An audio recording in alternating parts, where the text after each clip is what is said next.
This is something, I don't even know if this is a podcast. More than anything, this is a safe space to have conversation. When I first met you, you were part of a group called All Snap. At some point, you had to separate from the team. How was that conversation like? Your consistency and work ethic will beat talent any day. Yeah. If you're so talented, all the other areas have to match up with it as well. I started off my career doing a ton of free shoots, right? Let's say you open a store right now. You got nothing on the shelves. Why would I come to your store? Tell me about a time somebody tried to get out of paying you for a shoot. A whole engagement shoot at no charge. This isn't worth my sanity. I sent them a nice, detailed email and denied them as a client. You know, I'm glad that they didn't pay me yet, because that would have been a whole nother situation.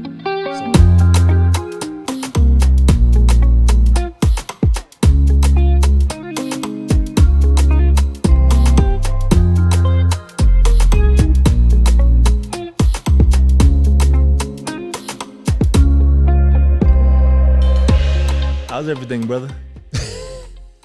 How are you, man? Man, that's a great question. Life is good. I think people kind of assume that everything is good, and everything is good. You know, don't get me wrong. It don't sound like. But it's okay. Sometimes I think people look at you like, well, they're good. They're doing all this. They're doing all this good stuff. So I don't really got to check on them. So I think you even asking that question to begin with speak volumes, because you gotta check on your good friends. Literally is what they like to say, you know. So I'm good, man. You know, life is good. That's good, and I think it's a great way to always start a conversation, man. Because before you just get into business, it's always good to kind of just get a check in, get a pulse check, see how everything is doing. So, but I won't even start with the adventure we went on today. And this is, if you're watching, if you're listening to it, you're fine. But if you're watching, you'll see some tape. And this adventure I went on to find some tape or something.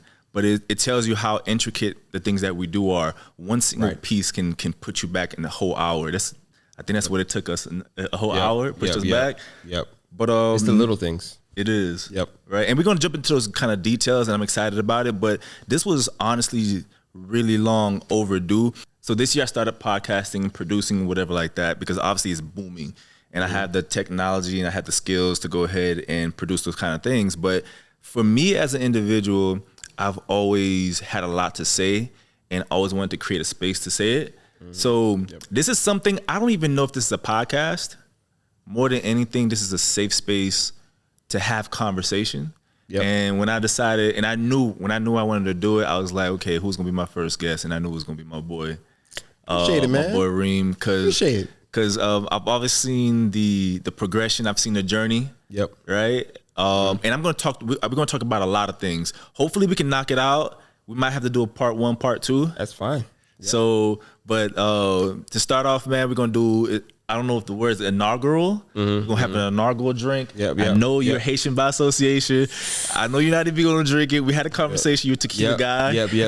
My wife is Haitian. Okay. By I'm association. My wife is Haitian. Yep. But if for all my Haitians out there, this is gonna be some Babon Cool. This is some Haitian rum. Okay.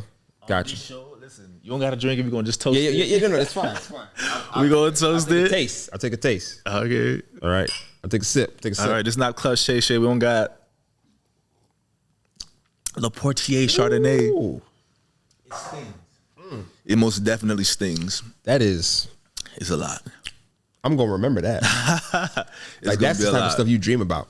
Wow. But let's jump into it, man. There's a lot I want to talk about, and obviously for this particular show, the goal is to have intimate conversation and to honestly share stories, man. Because once I started my YouTube channel, I started realizing that most of the questions that people ask me is more so they can understand my story, right? So I did a podcast setup, and I got a lot of DMs and a lot of questions about just random questions of people who are getting to the space just have about experiences and things that, like, how would you do this? How would you do that? Right. So my goal is to have a space or have a conversation where we talk a little bit about our experiences, how we got started, some random adventures we've probably had, and just kind of just kick it.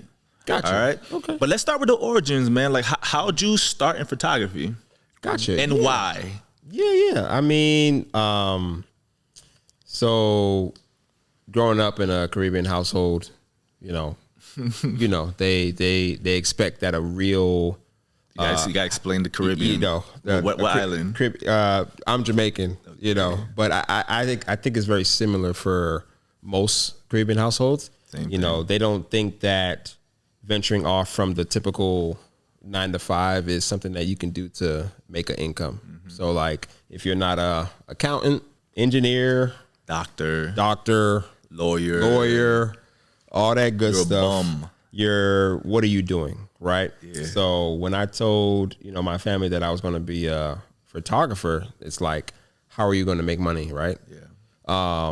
So I went to school to study to be an accountant. I thought that, I was good at math in middle school, high school, all that good stuff. Yeah. Because I'm so good at math, I got a 4 or 5 on the FCAT, all that good stuff. I'm gonna be an accountant. This is what I'm gonna do. I'm gonna take my family out of the gutter and really help them financially. So I chose a degree of accounting in college, but it wasn't until my 3rd year where a friend of mine asked me to help him out at a photo shoot. His name is Frank. Shout out to Frank. Forever grateful to you. And he was like, bro, just like come help me out at a shoot. I got an extra camera, just whatever. And I just fell in love with the art of what he was doing. So like, I didn't know what I was doing with the camera. I had a Canon T3i with a that was a gem though, bro. T3i. I always recommended it to anybody starting. It was a T3i. It was perfect images. Yep. It was I think it's a good starter camera. After the shoot, I just fell in love with the art of photography.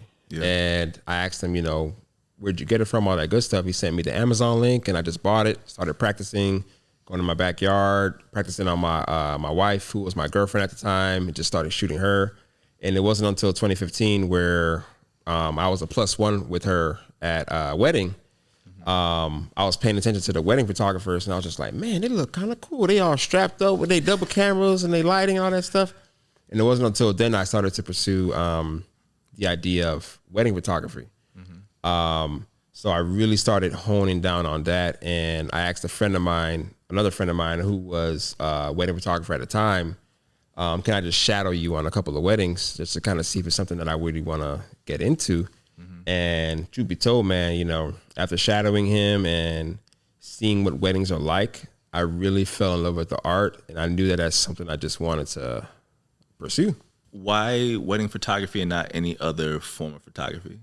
What was it about the wedding photography? I think for me, man, I just really loved seeing couples. Like I love seeing couples in love, and I think that was just something that I really feel like I would be comfortable shooting for pretty much the rest of my life. Yeah, you have like your for the rest of my life. Fuck it. You have like your boudoir, you have your editorial magazine shoots, all that good stuff. That's cool too. That's all great.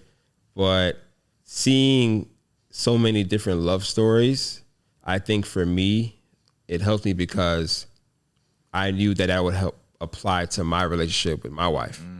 You know what I mean? So just seeing all these different stories and knowing that. Okay, viral. You know what I'm saying? Okay. Seeing all these different stories and knowing that it could apply to my life is something that I wanted to venture into. And it kind of just fell into our laps, And I think that's where people kind of miss out, because they're trying so hard to find like, what's my purpose? What's my purpose? Yeah. When it could be right in front of your face. And you just have to kind of recognize it and see it. If it's something that you can't stop thinking about, if it's something that you can't stop being curious about, it might be something that you should pursue. For sure. So, yeah. For sure. That's how we got into weddings, man. That's funny, man, because I personally I'm better at style or posing or shooting individuals than couples. Would you say that it's an art to learn how to pose a couple? I think so. I think everything in life is generally an art form, right? You know what I'm saying? So, people often ask me, Do you take posing classes? Have you taken courses, read textbooks, all that good stuff? You know, this is something that I self-taught. You know, YouTube, trial and error, working with different couples, all that good stuff. I think just being married myself and knowing that this is the niche I wanted to be in, the more I shot couples, the more I just developed my craft and knew that this is what I wanted to do. Yeah. So like, I don't approach a couple and know that like this is like the template I'm going to go with. Every couple is different. Yeah. So I kind of get the vibes of them from the beginning, and then I know where to go from there. You know what I mean? Because this is the niche that I know I wanted to be in. But again, some people are more comfortable in front of the camera than others. And it's kind of up to me to kind of tailor to that. Yeah. And kind of see, you know, how can I kind of work this and see, you know, how I can work them in front of the camera and all that good stuff. I think it's just because I knew that I wanted to capture love propelled me to knowing that this is what I wanted to do. And everybody's different. So you kind of have to just be mindful and tailor that to them. And figure out what's your thing. Kind of works for them. Yeah. And I think that's really interesting too, man, because obviously it's a little different. It's also something I don't do as much, right? I'm doing it a lot more now than I did in the past. Yep. But like I always I approach everything like film. You don't want to kind of pose someone. You want to show them how, you want to create an environment where they can become whatever you're trying to ask them to be. Right. So it's always interesting figuring out how you're going to create an environment that's going to help somebody just relax. It's usually the guys is, and it's always cool.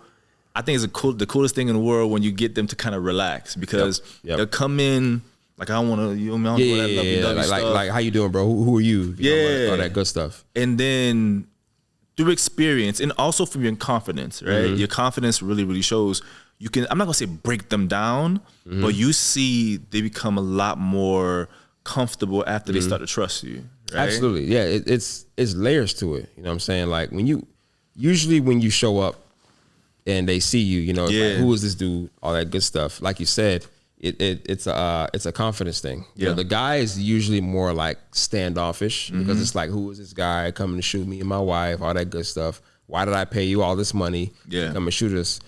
And I kid you not, by the end of the shoot, they end up being like we be homies, like we be like best friends. Because I think we found a really good way of connecting with our couples to the point where it's like, yo, this is actually a human. This is not just some dude coming to service me for some like photo shoot. Like when you go to like a grocery store or whatever, and somebody's ringing you up with all your groceries, you really don't know what that person's gone through, all that good stuff. But what if that person kind of had conversation with you as they're ringing you up?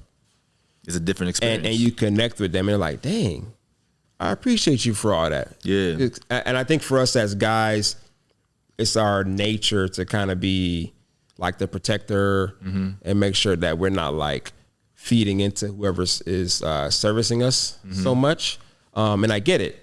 But at the end of the shoot, you know, we try our best to really kind of connect with the couple. Yeah. Like we talk about like what their hobbies are, their careers, things that they're interested in. And that really helps kind of warm them up a bit. And by the end of the shoot, they're like, oh, okay.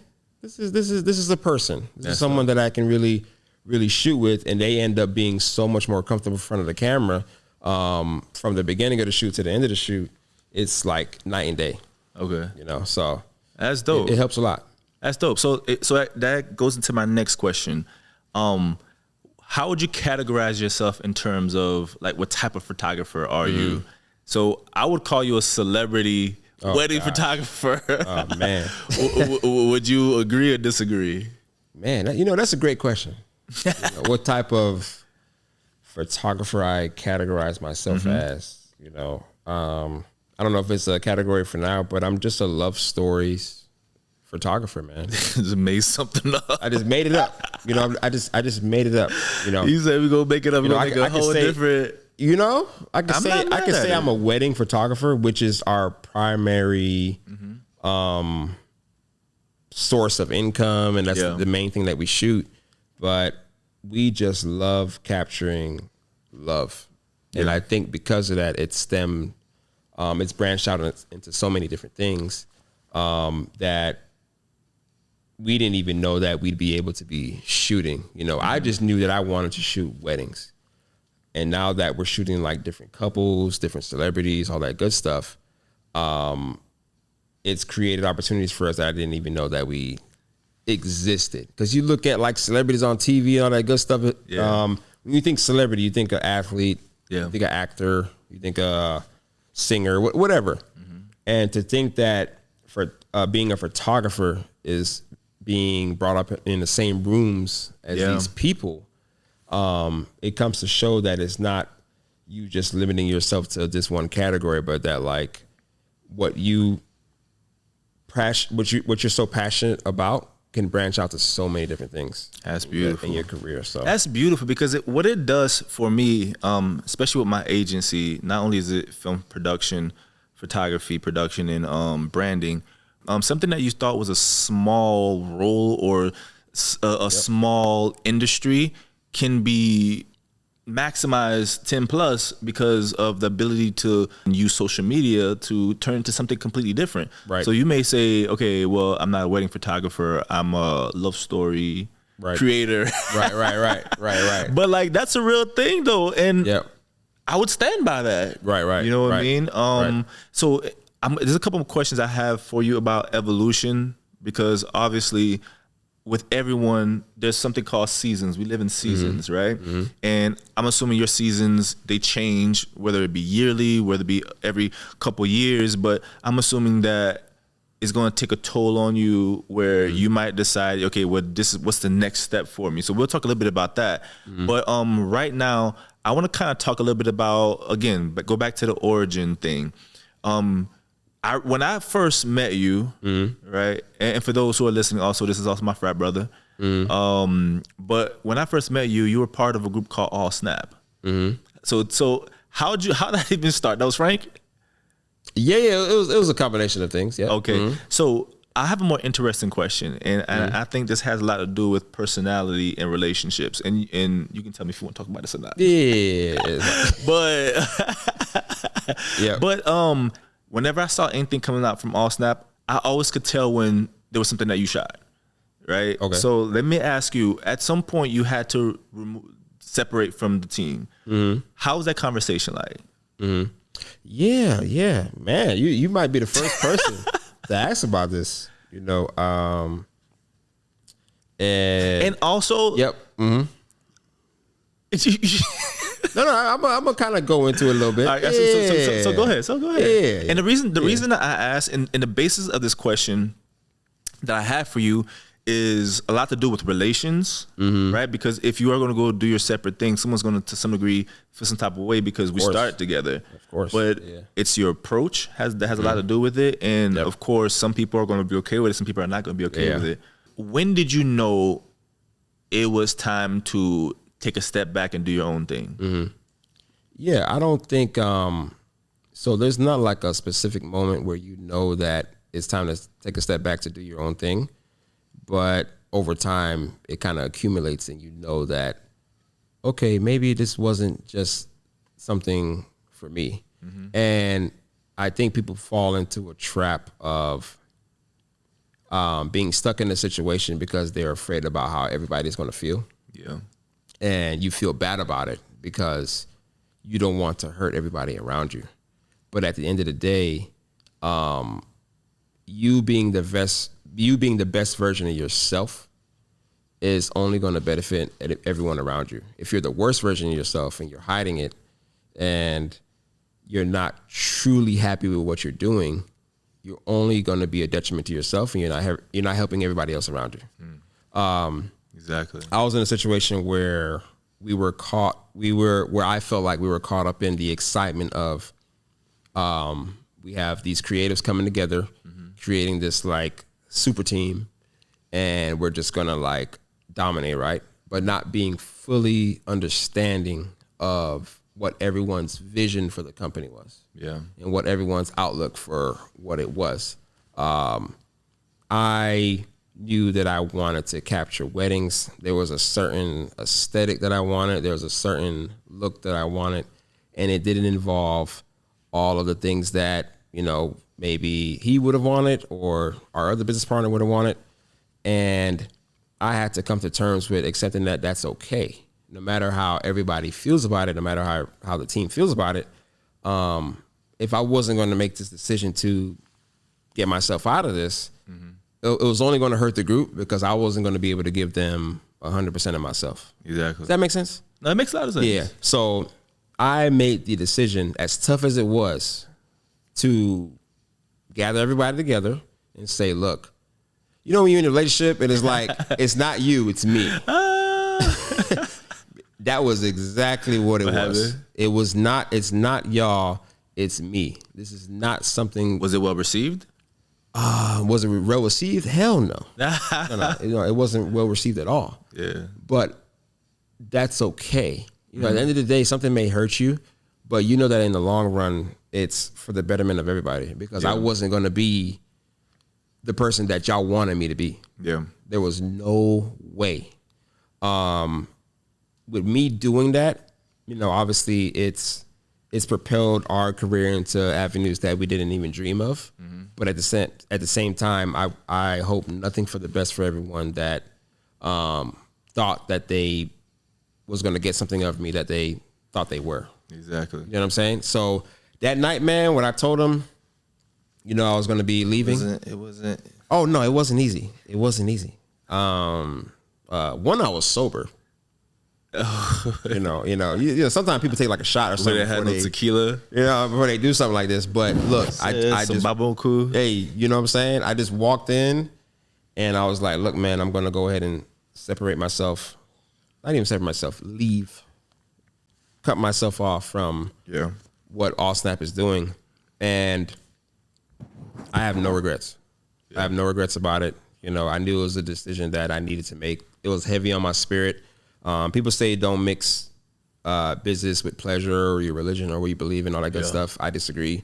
I mix everything I do with my business. If it doesn't feel good in my spirit, I'm not going to do it for business. Yeah.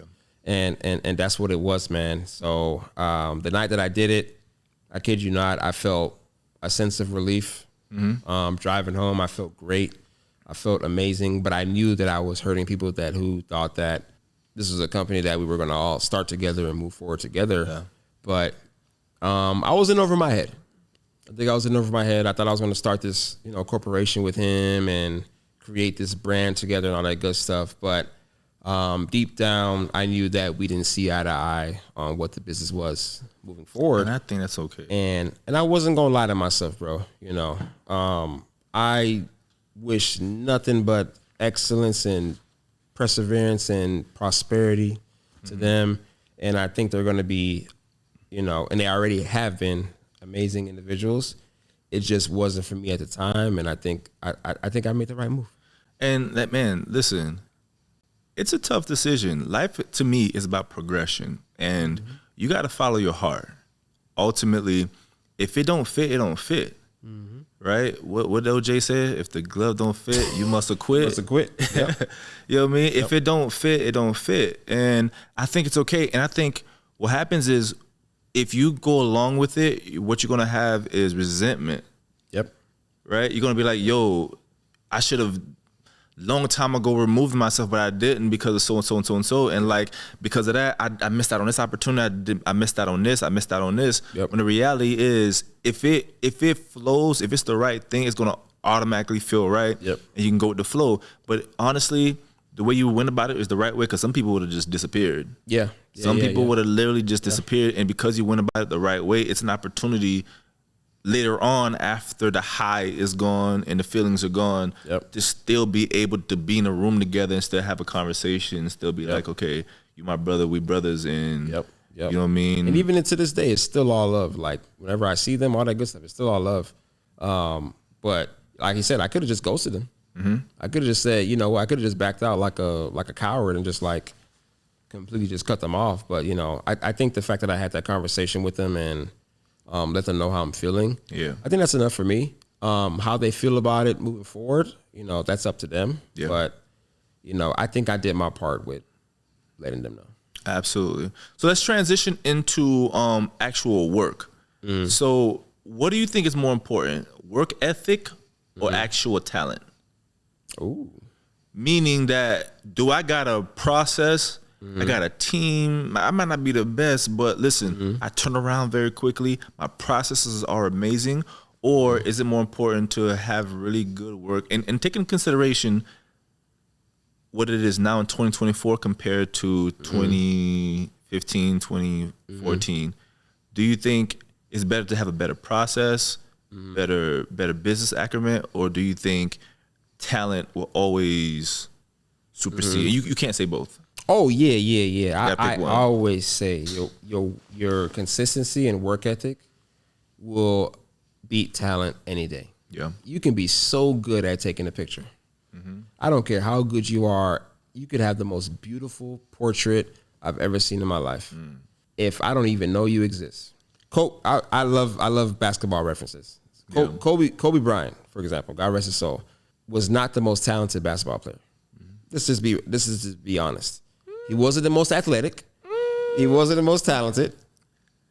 But he had a work ethic that outdid everyone.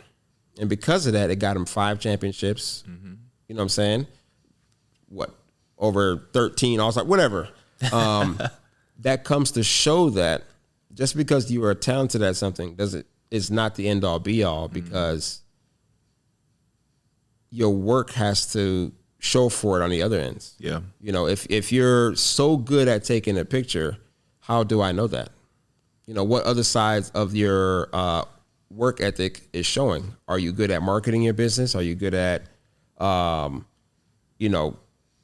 keeping up with what the market is going on, trends, all that good stuff? If you're so talented, all the other areas have to kind of match up with it as well.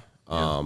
So I always feel like consistency and hard work outbeats talent. Don't get me wrong. You got to be good at what you're doing too.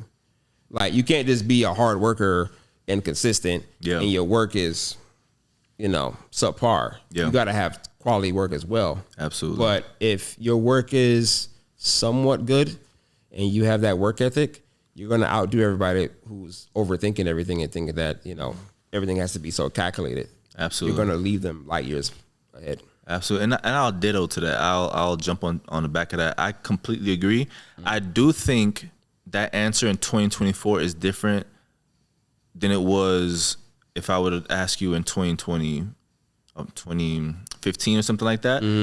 There's been an evolution of technology where after COVID, the A7S III came out after long overdue.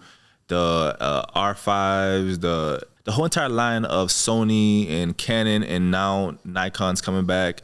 It's hard to miss a good shot. Yep. Autofocus is crazy now. It's ridiculous. Anybody can get a sharp shot. Literally, bro. All you gotta do is aim and shoot. Like out of the box, they're just ready to aim and shoot. Yep. So you're in a situation now where the cameras are so advanced you can't mess up a shot anymore. Back in the days where it wasn't so many people as photographers, you can kind of get away with it. But now when it's oversaturated, when you're talking about content creator, you're talking about influencers, and you're talking about the ability to make an entire living as a content creator, is a situation now we're not doing it on the side anymore. This is a brand. My 9 to 5, and let's stretch those hours past 9 to 5. My work hours 100% is creating a system. Now we got assistants. My wife has an assistant. You know what I mean? Who does a lot of her work for you. Now you're a brand now.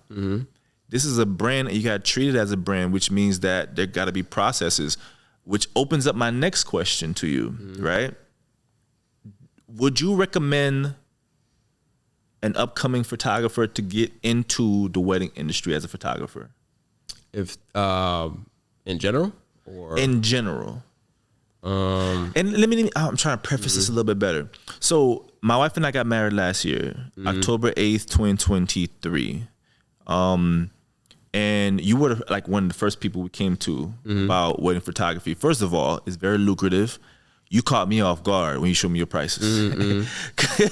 Cause boy, it's different. It's different, right? And on my end, that was my first time really looking into photography or wedding photography. You said when you first got into photography when you saw like couples that really kind of something happened? Yeah. Where you realize that wedding photography is my thing. That never happened to me. Yeah. Right? Yeah, no, I knew.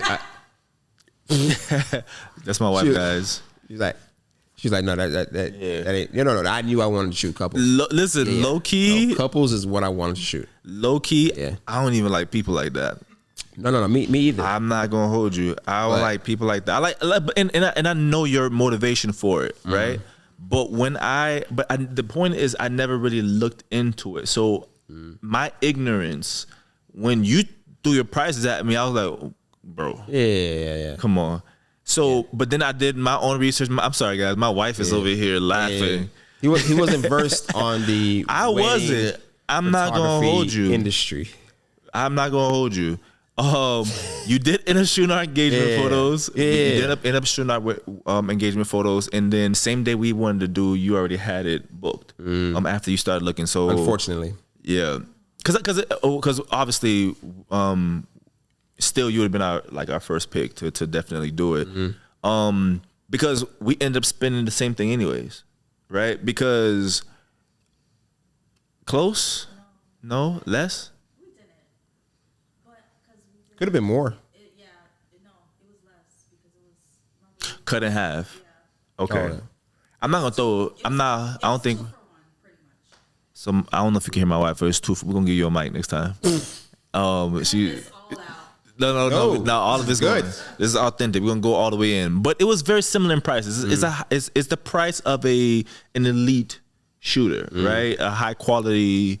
What would you call yourself? And of course, my wife just said that he's worth every penny. And the reason I'm asking this question is for that reason. What I realized is that this is not about just charging a certain price because it is an industry.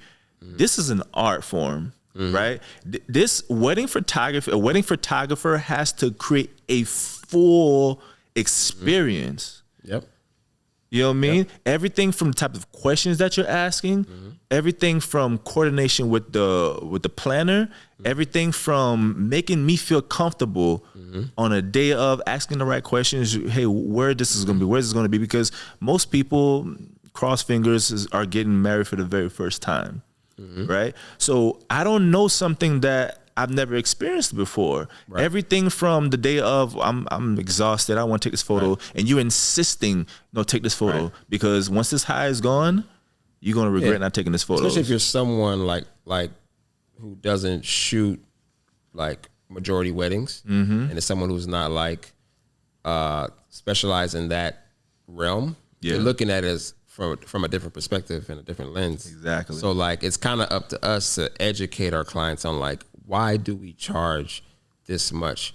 It's not just because like I hate when photographers say like, I'm charging this much because my lens costs this much, my laptop costs this much, it costs this much for my hard drive and all that good stuff. It's that standard now. Nothing to do with your skill. Everybody is got the same gear now. At the end of the day, it's literally what we charge is all subjective, and it's all based on the experience we have and what the experience we can provide to our clients. Exactly. We're at a point where we feel like based on the experience we can provide for our clients and what we think you're going to get out of it, it values to what our pricing is. People spend $20,000-$30,000 on florals. People spend $15,000 on a cake. People spend $8,000 on a dress. These are all things that are temporary. We did. Oh yeah. Open bar is expensive as shit. We did. Excuse my French. It's expensive.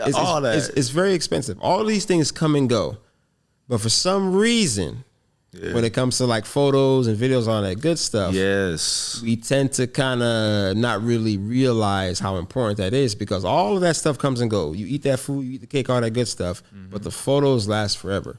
So what I'm trying to really do is promote the fact that photo and video is the most important part of your wedding day. I don't care if you think I'm being biased, makeup, hair, all that good stuff. It's all love. Like all of you are important. But at the end of the day, photo and video is all you can take away from it. Exactly. We can shoot your wedding in a garage. And if we made that wedding look good, you'd have thought you spent $13K on that photography. Exactly. You get what I'm saying?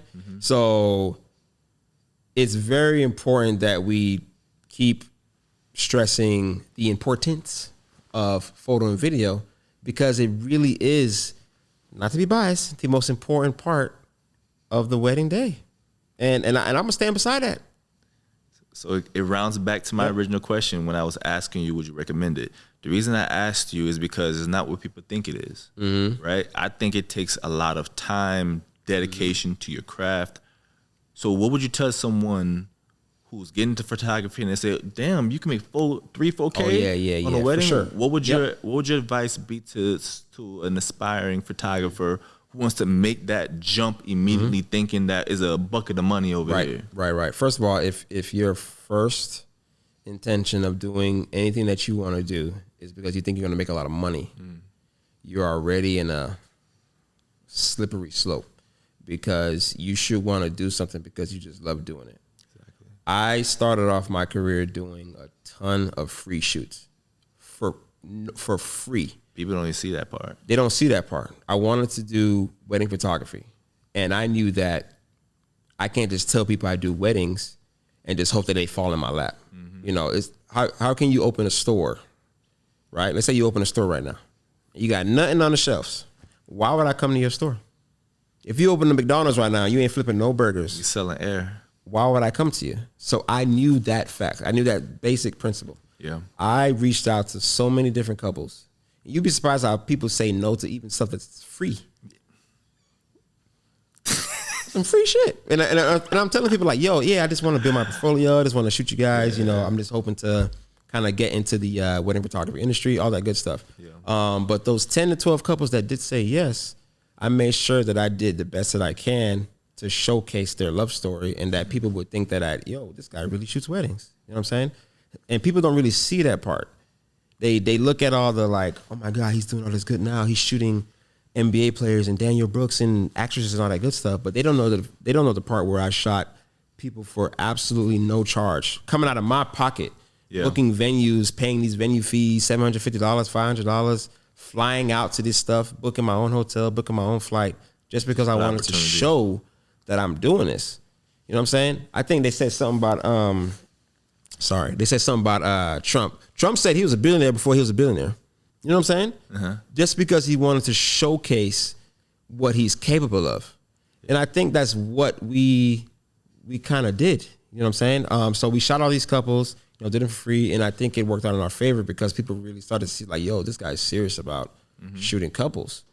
And from there, people started booking us for weddings, even though we were shooting couples that weren't even engaged or what have you. They just saw that we were shooting couples. Yeah. So I'm not going to show nobody in my store if I ain't got nothing on the shelves. Exactly. At the end of the day. And if for people who are thinking that this is just like something like, oh, it's going to make me so much money, I think that's just a weird way to look at it because you're only looking at it through somebody else's perspective and somebody else's journey. I did this because I knew I wanted to shoot weddings, not just because I knew how much money it made. I didn't know that weddings budgets be like this at this point. Like there's people who spend $300,000-$400,000 on weddings. Sometimes almost $1 million on weddings. Yeah. I didn't know that at the time. I just knew that I wanted to shoot couples. That was literally it. I just knew that I want. Like, if you're someone who wants to shoot maternity, if somebody you want to shoot boudoir, commercial, podcasts, all that good stuff, it's something that sparked your interest. Not just because it's gonna potentially make you a lot of money. I kid you not. It was not about the money for me. It was just about, this is something I think I want to do.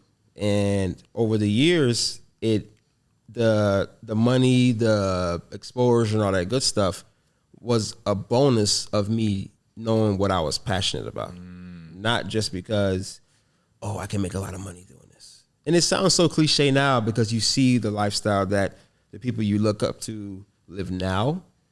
But trust me, more often than not, most people that you see who are doing it now and are living the lifestyle that you think that you want, it's not because they wanted it for money. Have you ever had a situation where you was like, damn, I undercharged? For sure. Undercharged. Oh, for sure. Yeah. Yeah, I shot a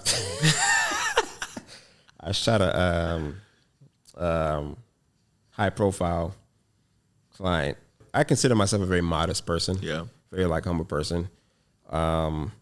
and I compared it to what I charged a videographer for that wedding, and I was like, oh man, yeah.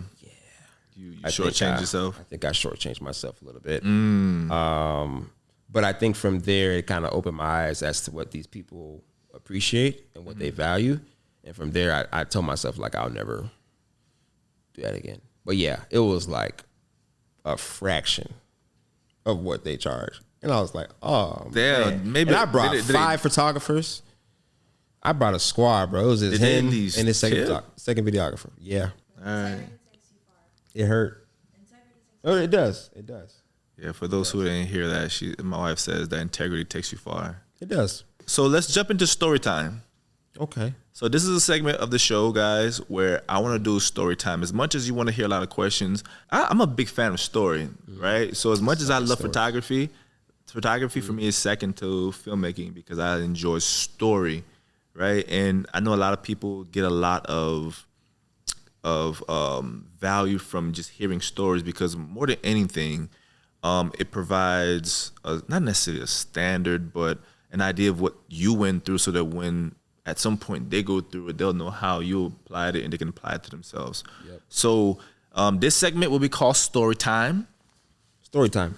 So story time. Tell me about a time, Reem, okay, that somebody tried to get out of paying you for a shoot. Ooh. Or has that ever happened? Or your process that tight that has just never happened before? They didn't try to get out of a shoot. How do I put this? They got, so it comes down to like you see an opportunity, it's like, ooh, let me be a little bit more flexible with this client. And they told me who they were, who they represent. I don't want to get too much detail. No, I understand. All that, NDA, all that good stuff. And they got me. You know what I'm saying? They don't know.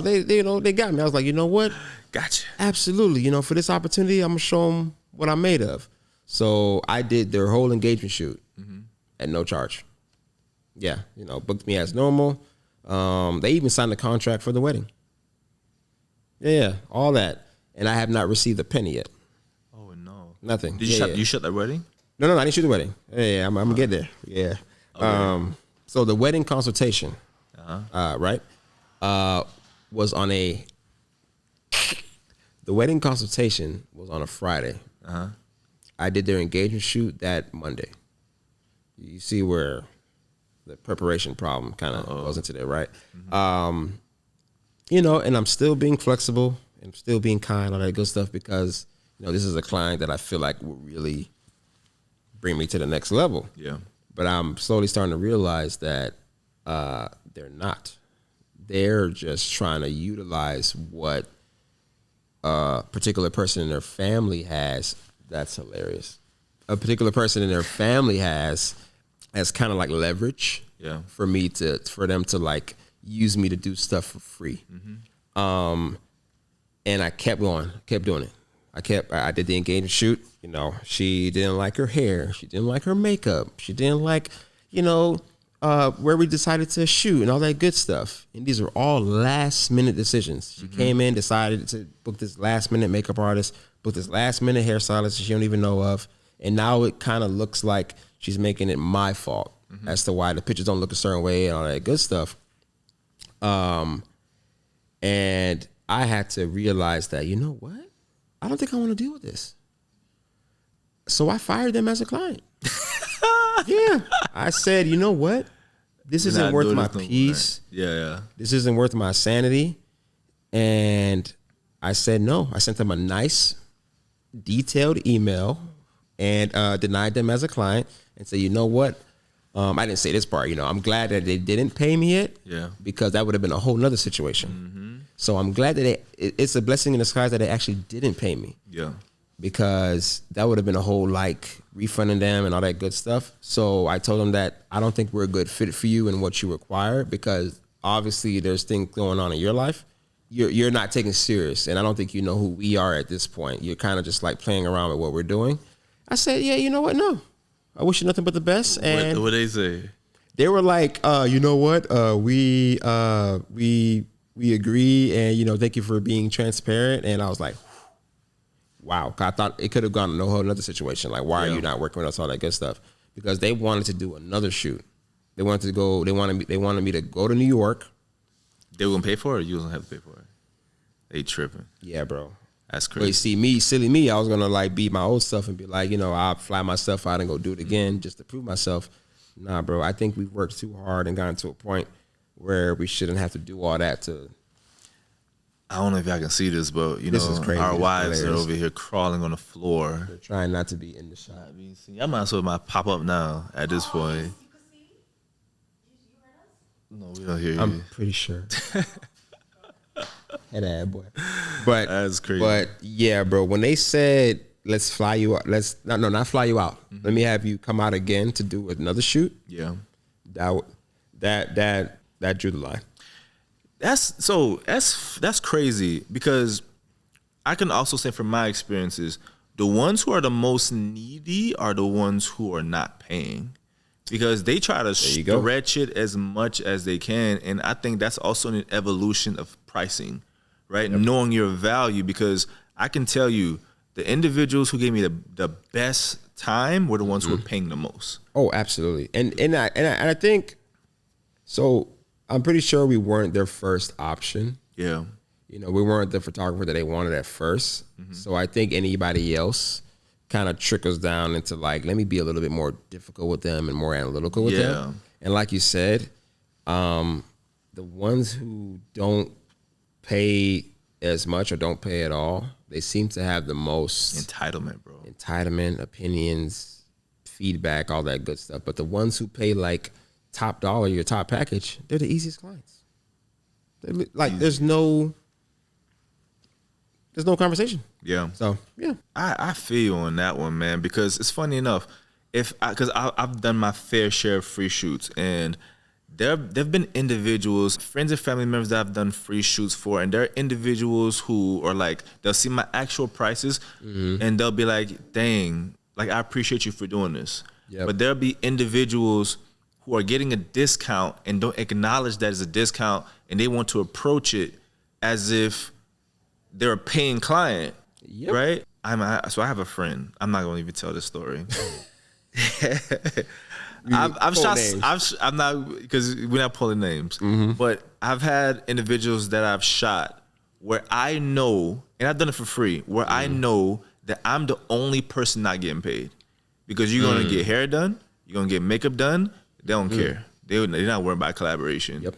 But obviously, I wanted it for my portfolio. Somebody I wanted to work with, and I thought it was an investment. And those days are gone. I ain't gonna hold you. Those days are that's real. That's real though. Far gone. I think a lot of us go through that. Like hold that real good. Like that's real. Like a lot of us we be compromising ourselves. Exactly. Doing stuff for free because of our portfolio, and we just want to show it. Yep.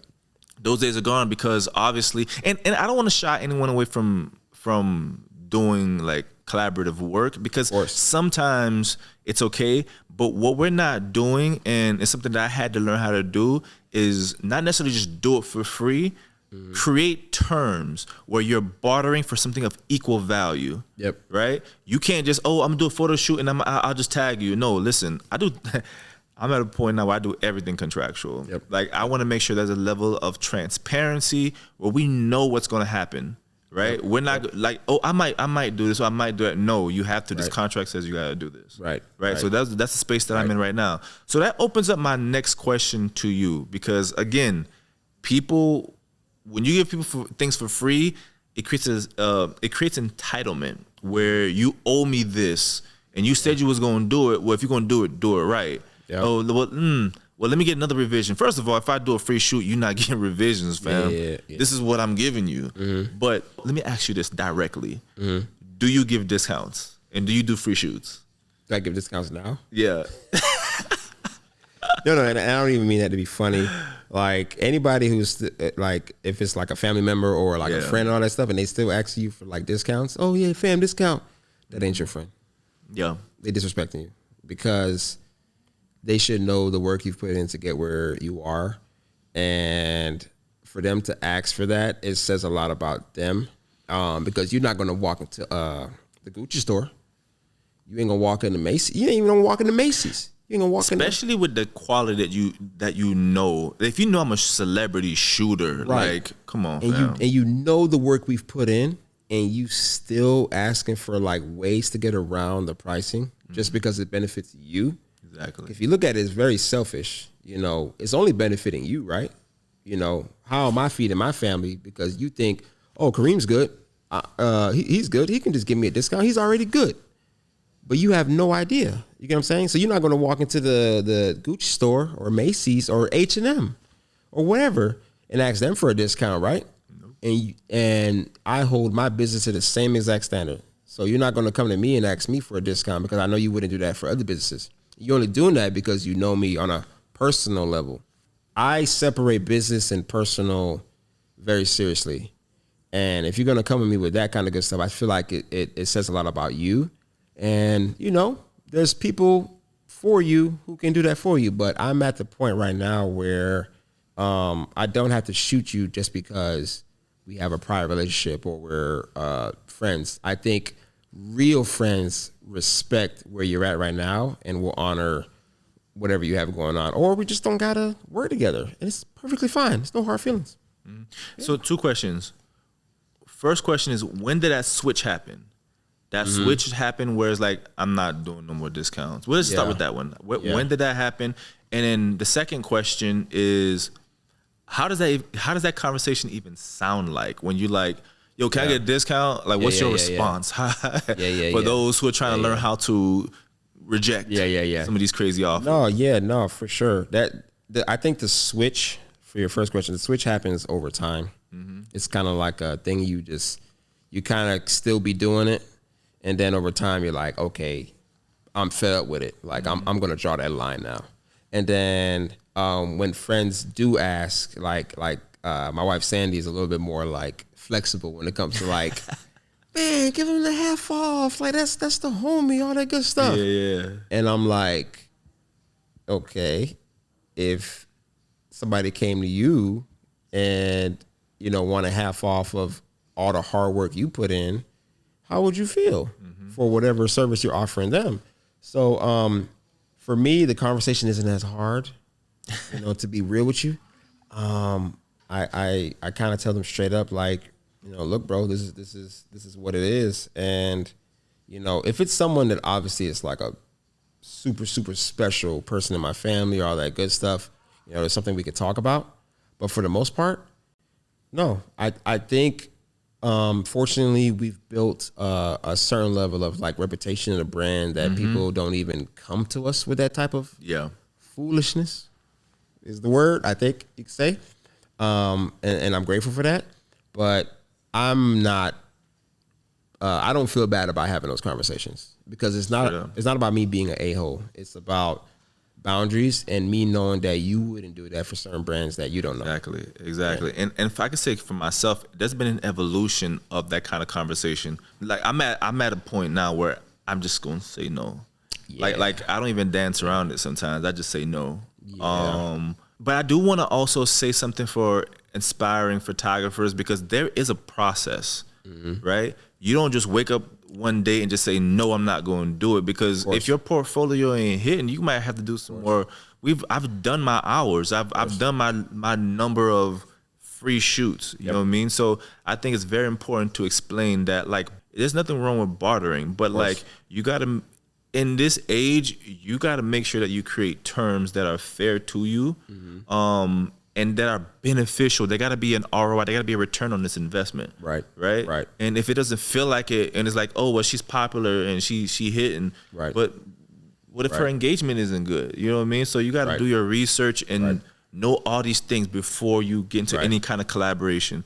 So I think that's really, really important. Yeah, you got to not confuse like an opportunity with just something that's just like kind of like a waste of your time in a way. You know, like you said, up and coming photographers, you know, you're hungry, you want to shoot a lot, and you want to get a lot of these opportunities, and that's completely fine. But as you continue to grow, as you continue to level up, you're going to realize, you know, your time is a lot more valuable than sometimes these opportunities that you think is going to make you blow up, bro. So if there was one thing I wish I could buy right now, is time. Time is valuable, man. I ain't got time right now, bro. Bro, I just got time is so valuable, bro. I just got like depressed, bro, instantly. Bro, like sometimes people be like, you know, I want to talk to you for 3 hours, and it's like, you know, everybody's situation is different. You know, we have a child, we're married, all that good stuff, but like, you got to really consider someone's time nowadays, and that's why people, when they get to a certain level, they charge for their time, or you have to schedule that time. It's not just like you think you have access to this person, because as this person continue to grow, like photography in their careers, their time is going to be a lot more limited, and you got to appreciate that while you have it.